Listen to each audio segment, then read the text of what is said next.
Good evening and welcome back to another video. And today it's time for the final Oscar predictions. It's time to finalize everything. So I'm in a different location than I normally would be. I'm actually in a hotel room. I'm specifically filming this in the bathroom because the lighting in my hotel room is just terrible. I mean, look at this. You could see like shadows like everywhere, and even like, and this is where I was going to film it, but the lighting in this hotel room is just terrible. And then you have an ugly couch over there. Definitely was not going to film my final predictions over there. So we got to work with what we got. I was getting a really bad glare with the camera. So here we go. All right, the first category is Best Picture. I think this is gonna go to Anora. It seems to be the consensus pick. It's been doing the best in terms of the guilds, winning like PGA, DGA, and WGA. DGA especially was surprising, and although it didn't win SAG Ensemble, it just seems to be in the best position, and it seems like people are coming around to it. They are agreeing that this is like the overall the best film of the year, and I think it's in the best position to win Best Picture. But if there is anything that could possibly upset, I do think it is Conclave, and the reason why is because Conclave won the BAFTA. Now, BAFTA isn't normally the best when it comes to predicting Best Picture, but Conclave also managed to win SAG Ensemble, which was a huge surprise. And yeah, granted, it was winning a lot of like ensemble awards, but I thought Anora was in a better position to win, and yet Conclave still won SAG Ensemble. So, and that film was also going to win Adapted Screenplay, and it's possible that we'll win editing. So that's something that definitely is a challenger. But I'm still giving the edge to Anora because I think it's going to win director. It's going to win screenplay. Mike Madison could possibly win. I think that it's overall in a better position. But then you also have The Brutalist, which looked like it was going to be an Oscar frontrunner, but The Brutalist is just like that kind of red herring movie where people think that it's the frontrunner to win Best Picture, but then you go further along the season and it's not showing enough strength for it to win. And The Brutalist did win the Golden Globe. It did win the BAFTA Best Director, but if you look at the guilds just like do not like The Brutalist, like at all. Like, I don't think The Brutalist won a single guild. Again, it lost DGA, and it even like lost ASC. Like, what was the point of that if they back winning? So The Brutalist, I just don't think it's in a strong enough position to win Best Picture. It still kind of has a chance, but I don't think it's gonna happen. And then everything else is obviously not going to happen. I think Anora is a good position. I think it will be a really good Best Picture winner. I wouldn't mind. It may not be my favorite movie personally in the category, but I wouldn't mind seeing it winning. So I do think Anora is going to win. Conclave is a potential spoiler. Moving on to Best Director, this race was looking like it was going to be Brady Corbet's to lose after winning like the Golden Globe. But then you get to the DGA and he like lost the DGA to Sean Baker, which was a huge surprise. Brady Corbet even like lost director at the Critics' Choice to John Chu for Wicked, which was like the weirdest thing I've ever seen the Critics' Choice do. I've never seen them do something so weird. And Brady Corbet also won the BAFTA. But you know, I think the fact that he lost the Critics' Choice to someone that isn't even nominated just kind of makes him feel a little bit weak. And although Sean Baker only has the DGA win, the DGA is actually more accurate with predicting this category overall. Like the last time that a DGA winner did not end up going on to win the Oscar was Sam Mendes for 1917. And that's because Parasite got last second momentum. And that's why he managed to pull that upset. And DGA has been predicting Best Director ever since, and I think that is going to continue. And I think the other thing that's working in Sean Baker's favor is that he's just had a longer career, and he now has a movie that is going to win Best Picture. I think that people are really respecting his work, and that anytime you see a film, you just know that and feel that that's the type of film that is a Sean Bakery movie. And Anora is like definitely that sort of movie, and it's his strongest movie. I think it's probably his best movie, even though I haven't seen all his movies. But I think Sean Baker is going to win this. I think that the lone DGA win is enough for me to predict it. I know. I mean, I think Brady Corbet, he needed to win DGA and he didn't win. So I think Sean Baker is going to win this. I think it's going to be a good win. Brady Corbet, I still think he has a chance to win, but I would be a little surprised if that happened. Best Actress, this category is probably one of the toughest to predict. Okay? And the reason why it's hard to predict is that Demi Moore has been the frontrunner ever since she won the Golden Globe. And it makes sense because it's a career comeback for her, and she has the narrative on her side. Plus, she also has the Critics' Choice, and she recently won the SAG. But Mikey Madison won the BAFTA. That is a big deal because Anora did not even win the BAFTA, and yet Mikey Madison won the BAFTA. And plus, she's the face of Anora. She's literally the face of Anora. And I remember in the Nomadland year where we had a pretty chaotic Best Actress race, and Frances McDormand still won for Nomadland, and she also won the BAFTA, only the BAFTA too. Granted, that year every ceremony was doing something different, and Frances McDormand was just in the Best Picture film. So this is a really tough category to predict. I'm gonna for this video, from what I'm feeling right now, I'm gonna stick with Demi Moore for the substance, because the reason why is that they generally tend to award older actresses in this category, and she's got a compelling narrative, and I think that may be enough for her to pull off a victory. But Mikey Madison, I do think can definitely win this category, because again, she's the face of Anora, and I think Anora could possibly get the Best Picture, Director, Actress package. I think that's possible. And then you have Fernanda Torres. Fernanda Torres, I think she's like a surprise spoiler, because she has like the Golden Globe win, but that's really all she has. She has the Golden Globe win, and I just don't think that's going to be enough for her to make it to the finish line. So I don't really see Torres winning this award, although this is the first time that she is actually competing with Mikey Madison and Demi Moore, so you can't totally discount it, but I would be really shocked if Fernanda Torres pulled off a win. So this category, I think it's very much up in the air. I think most people are still sticking with Demi Moore, but Mikey Madison, I could definitely see winning.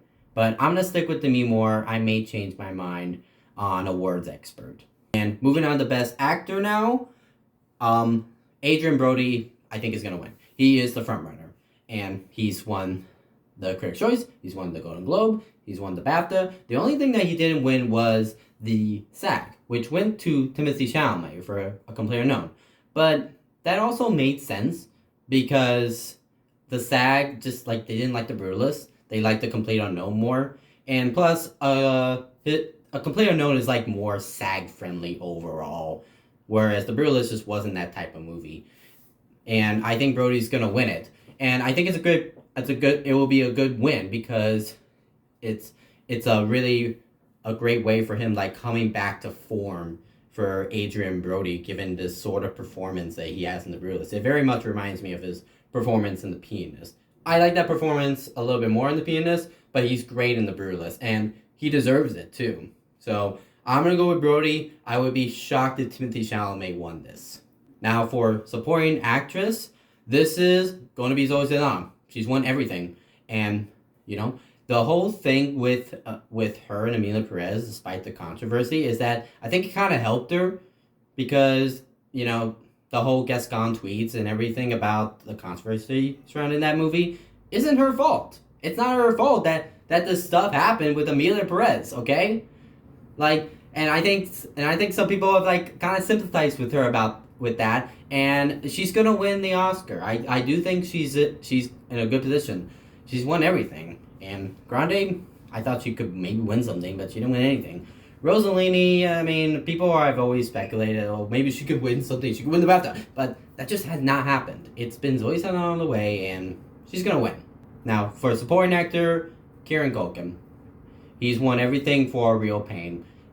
If there was going to be a spoiler somewhere, we would have seen it happen by now, and we haven't seen it happen. So he's going to win supporting actor. I am very confident that this is going to happen. Moving on to Best Adapted Screenplay. This is another easy one. This is going to be Conclave. Conclave has won everywhere where it's nominated. Nickel Boys won the WGA, but that's because Conclave wasn't eligible for WGA. That's number 2 in this category, but I don't think it's going to happen. Conclave's going to win this category pretty easily, especially since it could possibly win Best Picture. It's going to go to Conclave. Now, Original Screenplay. This one's a really, really tough category. Because Anora, which, seemed like a frontrunner for Original Screenplay for a long time, seemed like it was gonna win Original Screenplay, even when it wasn't the frontrunner for picture, or when it stopped being the frontrunner for picture. But the problem is that Anora has only WGA. Like, it didn't win the Golden Globe over Conclave, and the Critics' Choice gave it to The Substance, which was crazy because Anora won Best Picture at the Critics' Choice, and that was its only award. So why did they give The Substance Original Screenplay over Anora? It's pretty crazy. And what's even crazier is the BAFTAs, instead of giving it to Anora, despite Mikey Madison winning, they gave it to A Real Pain. Like, oh my goodness. A Real Pain, like, winning Original Screenplay. Like, that was really surprising that A Real Pain won the BAFTA, because it only got 2 nominations at the BAFTA, and ended up winning both of them. So this category is very much a 3-horse race going into the Oscars. Now, I don't think A Real Pain's going to end up winning the Oscar. I know some people are putting that at number 2 and maybe even at number 1, and I understand it and all, but the problem with A Real Pain is simply that it's not in Best Picture, okay? Like, no movie in the preferential ballot has one screenplay, like, without a Best Picture nomination. Like, the last film that won screenplay without a Best Picture nomination was Eternal Sunshine of the Spotless Mind, like 20 years ago. And that movie, I think, would have made Best Picture in a lineup of 10. And A Real Pain did not get into a lineup of 10. Granted, Jesse Eisenberg, when he has been winning awards, has been giving hilarious speeches and whatever, but I just don't see A Real Pain ended up winning. I really think this is more of a battle between Anora and The Substance, and it's really, really tough. Okay, so for this video, I'm gonna go with The Substance, and here's why. The reason why I'm going with The Substance is not only is the Critics' Choice a better predictor in this category than WGA, but 2, they like giving it to movies that have like original concepts and original ideas. And The Substance very much feels like Get Out when that ended up winning original screenplay. And I think that only won like the Critics' Choice or whatever. And I really think The Substance is very similar to that movie. And yeah, it may sound a little too far-fetched, but I think that Critics' Choice win is pretty significant.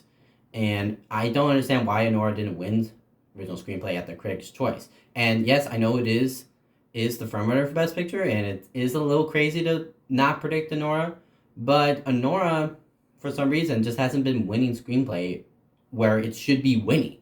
And The Substance wasn't nominated at WGA, so it makes you wonder, if The Substance was nominated for WGA, would it have won over Anora?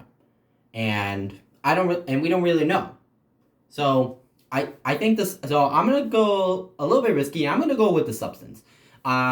This is because it just has that original idea and that original concept. And Anora really should have been winning more screenplay awards. And yes, I know it's the Best Picture frontrunner, but Anora has also shown that it can win Best Picture without really winning much, okay? And I think it's gonna win, and to win Best Picture, you need to win picture, screenplay, or director. and I think it's gonna win director. So I think because of my argument for the substance, I'm gonna go with the substance over Anora. But I wouldn't be surprised if Anora ended up winning screenplay. A Real Pain is definitely a spoiler. If that wins original screenplay, oh my goodness, that would be quite nuts. But I'm gonna go with the substance. I'm going against a norm. I'm going against everybody because I think most people are predicting Anora to win, and some people are predicting A Real Pain. But screw it. Screw it. I'm gonna go with the substance. Moving on to cinematography, this one is interesting because The Brutalist has only won the BAFTA and it's won the British Society of Cinematographers. The Critics' Choice, they gave it to Nosferatu, and that made a little bit of sense because Nosferatu had been winning a lot of like critic circles and everything. But the real shocker is ASC, where they gave it to Maria. That was very surprising that they gave it to Maria. And I really think, and it kind of felt like a based win because it was Edward Lockman. It was like, oh, well, I guess cinematographers are awarding cinematographers. And, the guilds just don't like The Brutalist. But I think the BAFTA win is strong enough for The Brutalist to win. I think that it winning that BAFTA is enough to give it the win. And I hope it does win because it has the best cinematography in the category. And I'm disappointed that it hasn't been winning cinematography everywhere. So I am a little concerned about something making an upset. If there's something that could make an upset, it probably is Nosferatu. Okay? Because of the Critics' Choice win. Some people you could speculate like Dune, but Dune, I just don't think with it only getting 5 Oscar nominations, I don't really see that happening. So I'm gonna go with The Brutalist here, but I am a little concerned about this category, but I think The Brutalist is strong enough to win cinematography.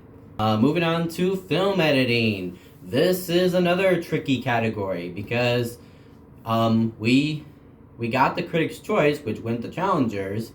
We got the BAFTA, which gave it the Conclave, and then the Eddies we're not gonna even know because they're doing that after the Oscars. So what's gonna win here? I think you kind of have to stick with Conclave because it's got the BAFTA, and the Conclave could like potentially get that Argo package where it wins editing, screenplay, and Best Picture. I think that's possible. So I'm gonna go with Conclave, but I want to entertain some other movies. And at number 2, I have Amelia Perez, and you may think that's pretty crazy that I have that at number 2. And then at number 3, I have Wicked. Those are the 2 movies that I actually think could potentially spoil this category, and here's why. They both have sound nominations. They both have a lot of editing, especially Amelia Perez. Okay? And they're both movies that I think would make a little more sense to win editing because they like giving it to movies that have a lot of flashy editing. This has been proven time and time again, and Amelia Perez is Bohemian Rhapsody, okay? And Wicked is kind of like that, but I don't know. I don't think Wicked is gonna win, but I do think it has a chance. And then you have Anora, which some people are putting at number 2 or even like predicting to win. But Anora, it just doesn't feel like an editing win. It would feel really weird for that to win film editing. And I just don't really buy Anora winning film editing at the end of the day. That would be really weird. And at the bottom I have The Brutalist, because it only has the Critics' Choice win. Like it didn't even get the Eddie. Okay? And it is a well-edited movie and everything, but I don't think they're going to go with The Brutalist, and I don't buy Anora, like, winning this category. It just feels weird. So I'm going to stick with Conclave just to play it safe, but I am thinking that there will be a spoiler somewhere at the Oscars on Sunday, and this is a category that I am looking out for to see if there's a spoiler. Or, it could just be Conclave. I'm going to go with Conclave, but I wouldn't be surprised if something else won. Moving on to costume design, this is going to go to Wicked. Probably one of the most locked categories of the night. Like, it's got the best costumes, and it's been winning everything. So, what are you going to do? And it deserves it too. It has very inventive and creative costumes. So I'm glad to see Wicked is going to win costumes at the Oscars. Makeup and hairstyling, this is going to The Substance. The Substance has the most impressive makeup. It has the most makeup. And it's been winning everything with makeup. I think Wicked is number 2, but I don't see Wicked winning. A Different Man, I am impressed by that. That has very good makeup in it, but it's not gonna win. This is gonna go to The Substance. Moving on to production design, this is gonna go to Wicked. Earlier in the year, I was entertaining The Brutalist because I was thinking maybe that could like win BAFTA or like maybe win a guild or something to show that it could possibly challenge, because there is a little bit going on with The Brutalist. It does have very good production design, but it hasn't won anything. Okay, and Wicked, and if it was gonna win, like we would have seen evidence of that happening. And Wicked has good production design, so it's gonna win. It's gonna be Wicked. Moving on to best score, this I think is gonna go to The Brutalist. Now I know that it only has the BAFTA win, but just like in cinematography, I think that's enough for it to win. Because the Golden Globes and the Critics' Choice, they gave the Challengers, and Challengers isn't even nominated in this category because Oscars don't like nominating scores that have techno music, unfortunately, because that movie has a really good score, and yet it's not even nominated. But I think The Brutalist is going to win score. If there is something that could win or be a spoiler, it could be Conclave. But Conclave didn't win the BAFTA, and the BAFTAs loved Conclave, and yet they still didn't give it score. So I'm going to go with The Brutalist. I think it makes sense. Moving on to best song, this is going to be Almo from Emilia Perez. Emilia Perez, I think, is going to win at least 2 Oscars, okay? Yeah, I think you should go with Almo. Some people are kind of thinking that Sing Sing from Like a Bird from Sing Sing could win. I don't see that happening. I just don't. And even like people entertaining like the Journey from the 6 Triple A because, oh, we got to give Diane Warren an Oscar and everything because it's her year. But people haven't heard of that movie, and I don't think people really care about it. So, and I don't even think her name is in the ballots when you vote in. I mean, I'm not an Oscar voter, but Elmo, I think the fact that there isn't really a clear like challenger in this category just gives Elmo the edge overall. Now for best sound, this is gonna go to Dune, I think. Dune has the BAFTA. I think it also got some guild wins as well. Wicked, I was thinking could be the challenger, but I actually think if something could be a challenger, it's actually A Complete Unknown. And A Complete Unknown is that movie that I do wonder if it could like get a win, get a sneaky win somewhere. But the problem is that it's been getting a lot of nominations everywhere, but it just hasn't like really won anything, except for like Timothée Chalamet won SAG, and I think it won like a guild at one of these sound guilds. I don't know which one won, so that's probably number 2. Wicked could still win, but I think this is gonna go to Dune. I think Dune is looking like it's gonna get that 2 Towers package. Speaking of which, for visual effects, this is an obvious one. This is gonna go to Dune. I mean, Dune has the most impressive visual effects, and it's obvious that they're gonna give it. It's been winning everything. Planet of the Apes would be an inspiring pick, but it's not gonna win. It's gonna go to Dune. Moving on to animated feature, this has been a very interesting category because of what all these award shows have been doing. Let's just like break it down. Like the Wild Robot has won the PGA, it's won the Critics' Choice, and it's won the Annie. Flow has the Golden Globe, and it won the independent film Annie. And then Wallace and Gromit, it won the BAFTA. And Wallace and Gromit winning the BAFTA makes sense. I mean, it's a British classic. They love their Wallace and Gromit, so I wasn't surprised when the Wallace and Gromit ended up winning the BAFTA. And it does make you wonder if Flo would have won the BAFTA if Wallace and Gromit were not there. But I'm not gonna think too much into hypotheticals about that. But I will say that like Flo has been getting a lot of attention and a lot of love. People have been checking out Flo, and they do seem to like it a lot. and it's on Max, and I think it's been shown in some theaters. So it does have a lot of love and support. But I think the WoW robot is gonna pull off a win here. And the reason why is because it feels very much like the Toy Story 4 year, and everything that I said earlier just correlates with that. And they generally give it to more like mainstreamy and populist films, as opposed to Flow, which is pretty much a low engine that could. The other reason is that the WoW Robot has just been like sweeping the guilds, and also the WoW Robot has a sound nomination as well. Like the only animated film that to get a sound nomination and not win animated feature was Monsters Inc. But that was the first year of that award, and the winner Shrek was also nominated for adapted screenplay. So what are you gonna do with that? I'm gonna go with the WoW Robot, but I do think this is very close. I do think Flow could possibly pull an upset, and if that does happen, I mean, we really have to reconsider international and indie films overall, because the Oscars is getting more international overall. They've been nominating international films a lot more in the past 5 years, and if Flow does win this category, it will be significant. But ultimately, I think the WoW Robot is going to win, and I'm going to predict the WoW Robot. But I am looking out for Flow and seeing, oh, is that going to do something? You're going to do something, Flow? Documentary feature.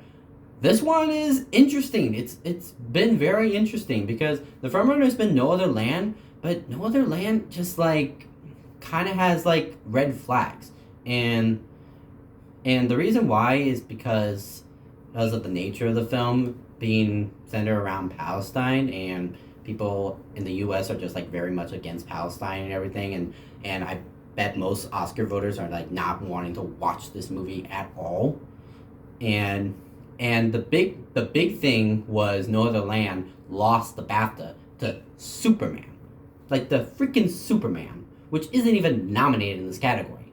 Okay, so I think that's a bit of a red flag for No Other Land. I just don't really feel confident in No Other Land pulling off a win in this category. So but here's my thing with No Other Land is that I think people who do really like No Other Land are going to be voting for it, and then the people who do not like No Other Land are obviously not going to be voting for it. But the big caveat is that the majority of people who are not wanting to touch No Other Land are probably not even voting in the documentary category to begin with. They're abstaining because there really isn't like a clear number two. The closest thing that I think is a clear number two is Porcelain War, and that's because it has the DGA. It also is a movie centered around Ukrainian artists, and I think that has an appeal there because I think people can agree that like, oh, we like Ukraine, but Palestine, no, we don't like Palestine.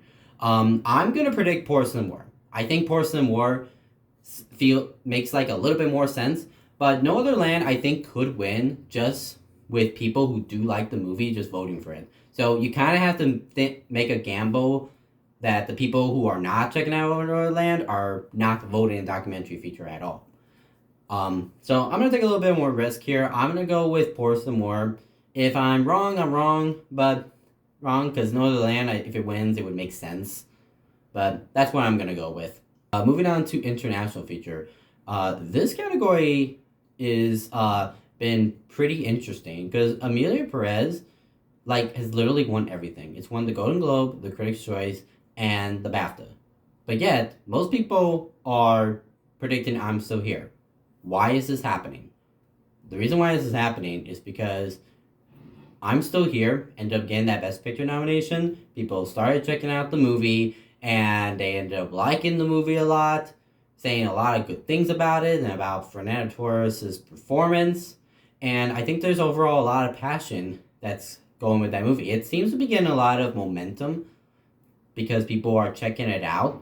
And whereas Amelia Perez has just been facing controversy, and I think people are just not as heads on heels with that movie as compared to when the Oscar nominations came out. I mean, again, it has 13 Oscar nominations.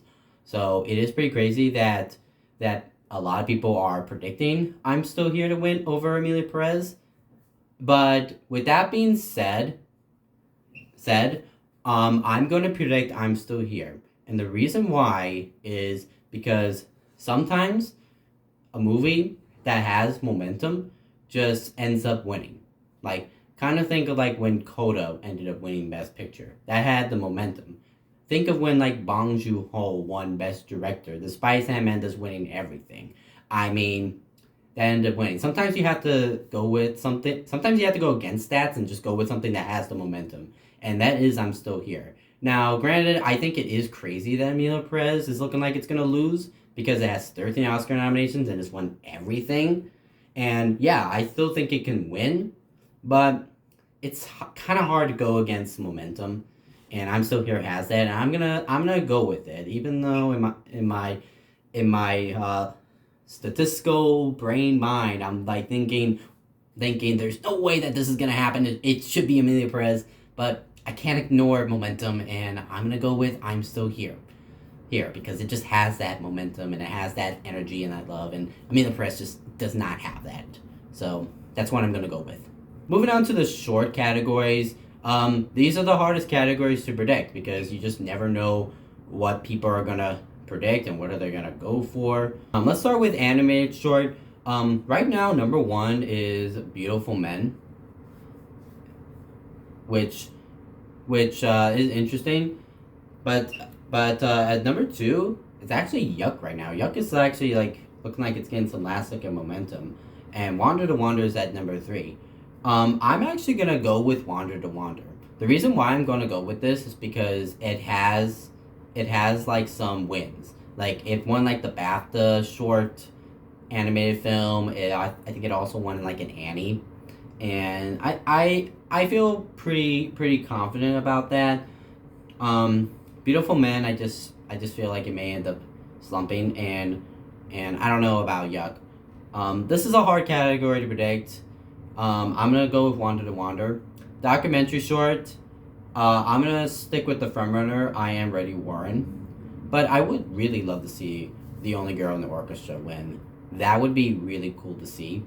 And Incident's been getting a lot of like last second momentum, and that seems like it could be something that could win. But I'm just gonna stick with the frontrunner.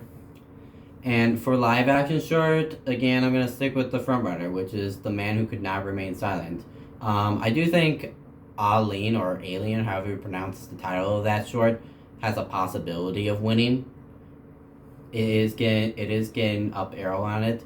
But sometimes, the thing is that you kind of go with like the frontrunners on the shorts, because if you get it wrong, then you're going to be behind everybody.